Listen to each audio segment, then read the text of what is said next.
başımdan, vazgeçmedim sana olan aşkımdan. Çok çileler geldi geçti başımdan, vazgeçmedim sana olan aşkımdan.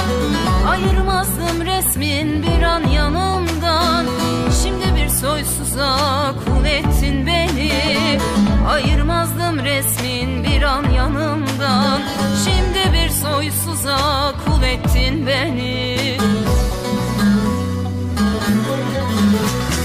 Bilir miydin gelen gideni aratır, yağmurdan kaçarken dolu yağdırır. Demek yağını ben çok almışım, gece gündüz zırıl zırıl ağlatır.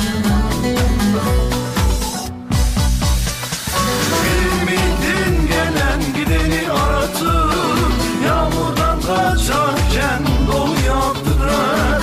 Demek yağını ben çok almışım, gece gündüz zırıl zırıl ağlatır.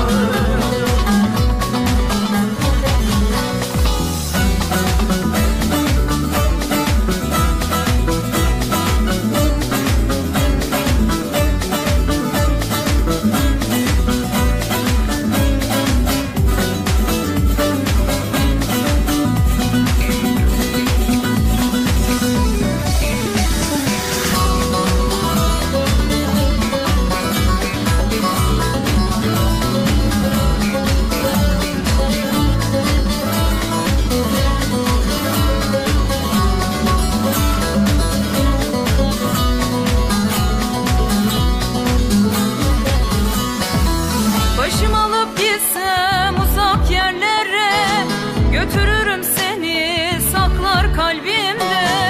Başım alıp gitsem uzak yerlere, götürürüm seni saklar kalbimde. Şu koca dünyada bir gün gülmedik, belki kavuşuruz yarim mahşerde. Şu koca dünyada bir gün gülmedik, belki kavuşuruz yarim mahşerde.